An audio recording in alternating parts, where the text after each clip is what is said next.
Bismillahirrahmanirrahim. Assalamualaikum warahmatullahi wabarakatuh.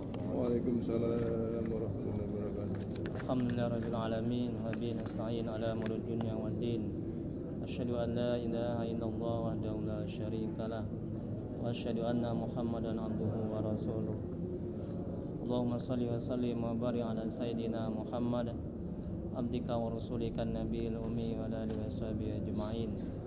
Rabbi shrah li sadri wa yassir li amri wa qul min lisani yafqahu qawli. Rabbana zidna ilma warzuqna fahma waj'alna minas sholihin. Ya Allah ya Rabb yang Maha Pengasih lagi Maha Penyayang, ampuni ya Allah dosa kedua orang tua kami. Ampuni ya Allah dosa kami ya Rabb. Ampuni dosa kaum muslimin dan muslimat al-ahya minhum wal amwat. Ya Allah, mudahkan kami mencari ilmu, mudahkan kami mempelajari ilmu, mudahkan kami ya Allah memahami ilmu dan mengamalkannya ya Rabb. Ya Allah, berkahi majelis ini, berkahi rumah kami ya Allah. Amin ya rabbal alamin. Mari kita mulai kajian manajemen qalbu, manajemen hati, kitab Al-Hikam karangan Syekh Al-Imam Ibnu Athaillah As-Sakandari. Semoga Allah merahmati dan meridainya. Dengan membacakan umul kitab, adapun pahalanya kita hadiahkan untuk Nabi Muhammad SAW, keluarga dan sahabat-sahabatnya, kemudian untuk para tabi'in, tabi'in, untuk Syekh Al-Imam Ibnu Athaillah As-Sakandari, untuk guru-guru kita, kedua orang tua kita, serta untuk kaum muslimin dan muslimat pada umumnya. Al-Fatihah. A'udzubillahi minasyaitonirrajim. Bismillahirrahmanirrahim. Alhamdulillahi rabbil alamin. Ar-Rahmanir-Rahim. Maliki yaumiddin. Iyyaka na'budu wa iyyaka nasta'in. Ihdinas siratal mustaqim. Siratal ladzina an'amta 'alaihim ghairil maghdubi 'alaihim waladdallin. Amin. Baik, kita lanjuti kajian Al-Hikam, manajemen hati, manajemen qalbu, kitab Al-Hikam, hikmah yang ke-14 ya. Hikmah yang ke-14, penjelasan halaman yang ketiga.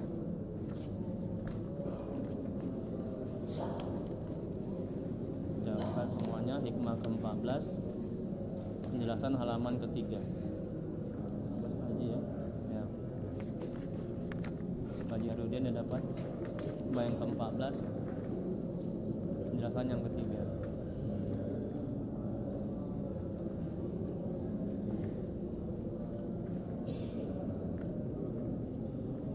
Sabik sudah dapat hikmah yang ke-14 sudah. Syekh Al-Imam Ibnu Athaillah As-Sakandari, semoga Allah merahmati dan meridai. Beliau mengatakan dalam kitab Al-Hikam, dalam hikmahnya, betapakah seorang hamba Allah berjalan kepada Allah padahal ia diikat dengan syahwat-syahwatnya. Nah, jadi Al-Imam menasihati kita ya, agar hati kita tidak terbelenggu oleh syahwat. Nah, syahwat itu adalah apa yang diinginkan oleh hawa nafsu. Agar hati kita tidak cinta kepada dunia serta isinya. Agar hati kita tidak kotor dengan maksiat dan dosa. Agar hati kita jangan bergantung bersandar kepada makhluk, kepada harta, pangkat, jabatan. Agar hati kita jangan terlampau cenderung kepada istri, anak, harta, pangkat, jabatan. Karena apa?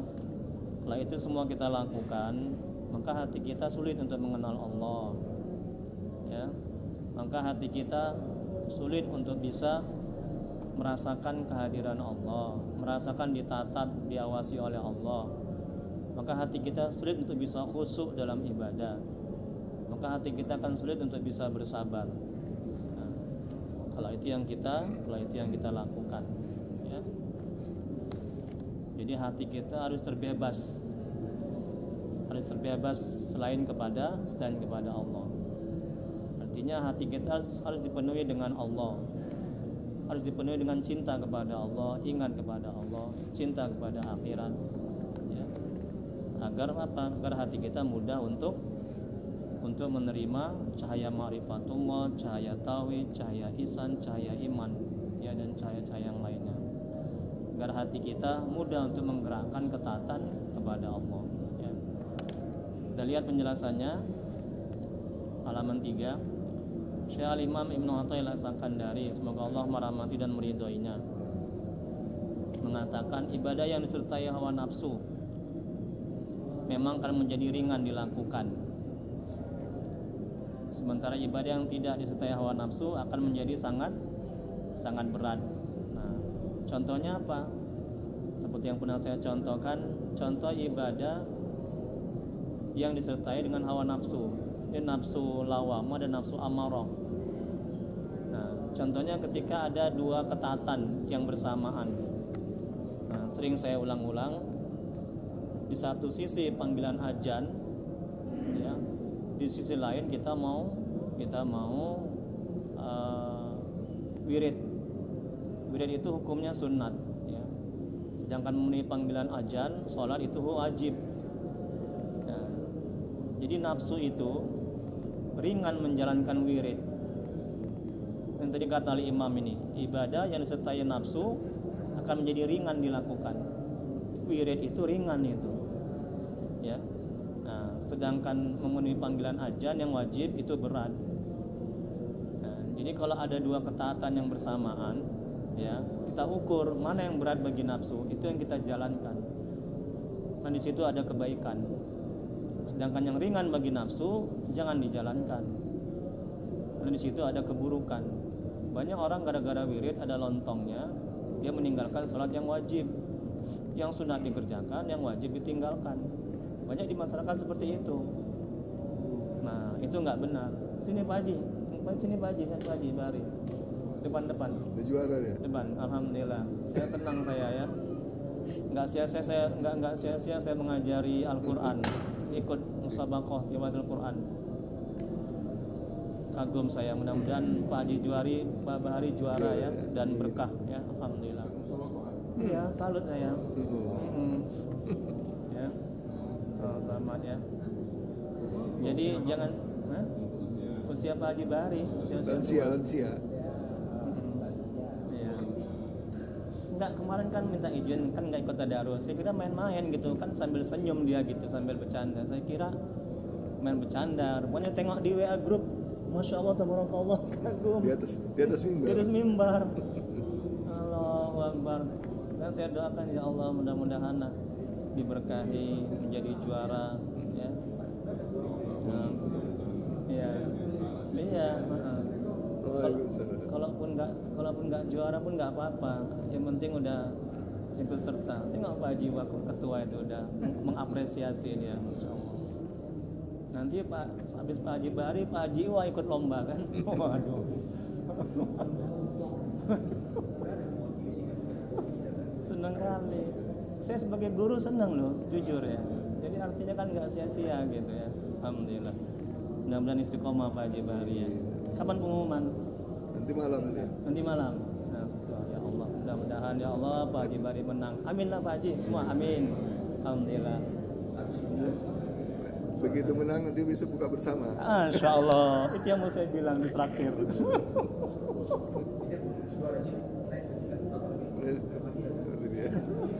Oh iya, betul, pertemuan dia.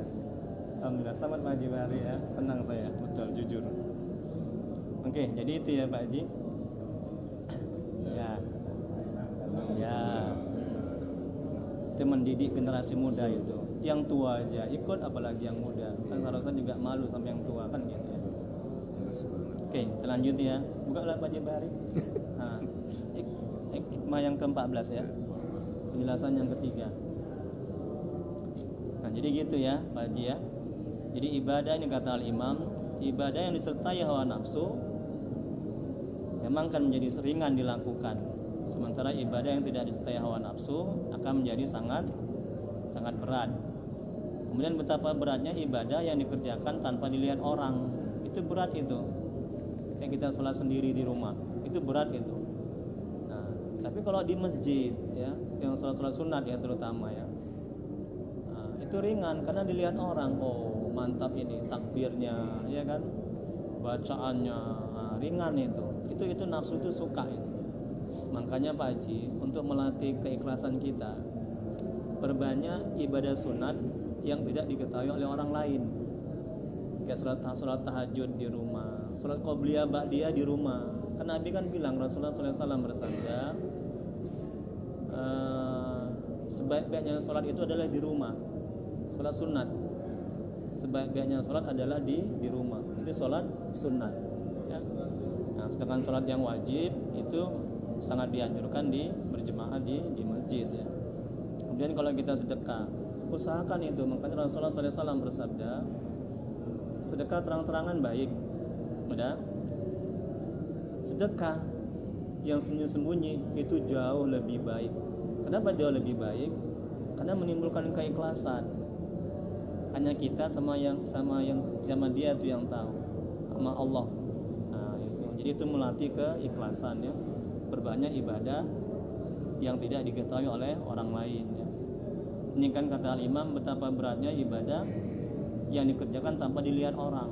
Sebaliknya, betapa ringannya sebuah ibadah yang dilakukan ketika dilihat, dipuji, disanjung oleh orang.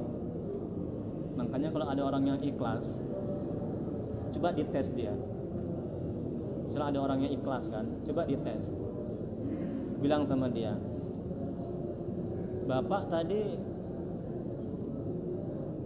Bapak tadi sholatnya jelek. Kalau dia marah berarti dia nggak ikhlas. Tapi kalau dia nggak marah berarti dia ikhlas. Jadi orang yang ikhlas itu dipuji, dihina itu sama aja. Karena semata-mata dia beramal ibadah karena Allah dan mengharap ridho Allah, bukan karena makhluk dan mengharap ridho makhluk. Bapak itu bodoh, nggak marah dia. Itu berarti orang yang ikhlas. Kenapa? Yang hanya pintar adalah Allah. Kita ini bisa pintar karena dipintarkan oleh Allah. Kita ini tahu karena diberitahu oleh Allah.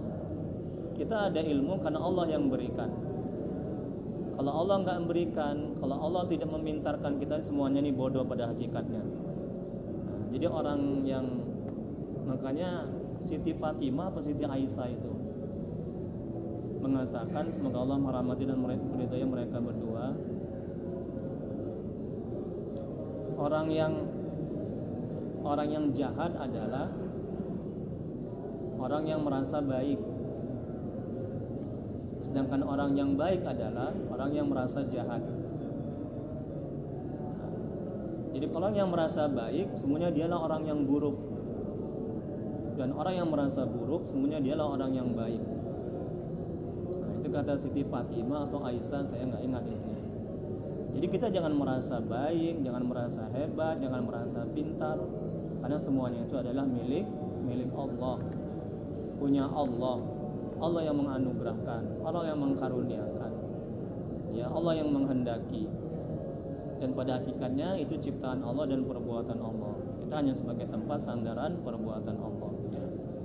Jadi sadarkan itu, begitu manajemen hatinya agar kita tawadu, rendah hati, ya tidak tinggi hati. Kemudian berikutnya Syekh Al-Imam Ibnu Athaillah Sakandari ya, mengatakan, semoga Allah merahmati dan meridhoinya. Nanti saya perbaiki lagi nanti. Insya Allah ada, ini kan cetakan keberapa nih? Ini cetakan ke 2024, yang keempat, ya ada yang kelima. Insya Allah yang kelima ini yang lebih yang sudah sempurna ya. Ya, namanya buatan manusia ya, kadang ada kurang-kurangnya, belum gitu sempurna. Ini seharusnya nama ininya nggak usah disebutkan lagi karena sudah dia yang menciptakan, dia yang ngarang ya. Apa kata Al-Imam? Ketika engkau melakukan amal kebaikan secara terang-terangan, engkau ringan melakukannya. Tapi ketika engkau melakukan amal perbuatan secara sembunyi, engkau berat melakukannya. Ketahuilah bahwa disinilah hawa nafsu sedang bermain. Kemudian berikutnya Imam Abu Abbas Al-Qasim Asy-Sya'ari, semoga Allah merahmati dan meridhoinya, ditanya oleh seseorang, dengan apa seorang itu menundukkan hawa nafsunya? Saya menjawab, dengan bersabar dalam menjalankan perintah-perintah Allah serta menjauhi larangan-larangan Allah, dan bersahabat dengan orang-orang soleh serta membantu kaum fakir miskin. Itulah kata Al-Imam cara menundukkan hawa nafsu. Yang pertama dengan bersabar dalam ketaatan, yang kedua bersabar menjauhi larangan, yang ketiga bersabar dengan orang soleh, ya. Yang terakhir membantu fakir miskin, bersedekah. Banyak sedekah itu akan melatih nafsu, menjinakkan nafsu, ya, mengekang nafsu. Kemudian berikutnya Rasulullah SAW bersabda, berjihadlah kalian melawan hawa nafsu kalian, sebagaimana kalian berjihad melawan musuh-musuh kalian. Allah berfirman dalam Al-Quran surah Al-Ankabut ayat 69. Apa kata Allah? Dan orang-orang yang berjihad untuk mencari keridhaan kami, benar-benar akan kami tunjukkan kepada mereka jalan-jalan kami. Ini janji Allah, Haji. Ya, kalau kita sungguh-sungguh menjinakkan nafsu, mengekang nafsu, sungguh-sungguh untuk membentengi setan, ya, sungguh-sungguh untuk bisa dekat dan mengenal Allah, Allah akan tolong, Allah akan bantu. Sungguh-sungguh untuk bisa bersabar, untuk bisa membersihkan hati, untuk bisa khusyuk dalam ibadah, Allah akan bantu, Allah akan tolong. Nah, masalahnya ini kita sungguh-sungguh enggak, kita ada kemauan enggak? Ya, kalau kita enggak sungguh-sungguh, kita enggak ada kemauan, Allah enggak akan bantu. Ya, Allah berfirman dalam Al-Quran, A'udzubillahi minasyaitonirrajim, Allahu la yughayyiru ma biqaumin hatta yughayyiru ma bi anfusihim. Ya kan Pak Haji? Allah tidak akan merubah nasib suatu kaum sampai kaum itu merubah nasibnya sendiri. Jadi kalau kita tidak merubah, tidak ikhtiar, tidak usaha untuk bisa khusyuk dalam sholat, untuk bisa mengenal Allah, untuk bisa dekat kepada Allah, Allah nggak akan bantu. Ini janji Allah, ya. Dan sungguhnya Allah benar-benar beserta orang-orang yang berbuat baik. Jadi hidayah itu pada orang yang berbuat baik, ya. Cahaya ma'rifatullah, cahaya hidayah, dan cahaya yang lain itu masuk ke dalam hati itu kepada orang yang berbuat baik. Rahmat Allah, karunia Allah itu datang kepada orang yang berbuat baik. Allah tidak akan memberikan hidayah kepada orang yang berbuat jahat. Nah, itu dia. Nah, ini janji Allah, ya. Kemudian berikutnya, keterpautan hati dengan syahwat akan mencegahnya untuk bangkit menuju Allah. Karena sibuk memperhatikan syahwat, memaksa diri untuk bangkit tetapi disertai syahwat akan menyebabkannya frustasi dan kembali kepada syahwat. Memaksa diri dan terburu-buru tidak menjaminnya selamat dari kejatuhan, karena nafsu sudah betah bersamanya. Oleh karena itu para sufi mujahadah, perjuangan batin, meninggalkan kenikmatannya, sampai-sampai salah seorang di antara mereka berkata, sengatan serangga yang berbisa pada anggota badan jauh lebih ringan daripada sengatan syahwat pada hati yang sedang menuju kepada Allah. Tengok kan?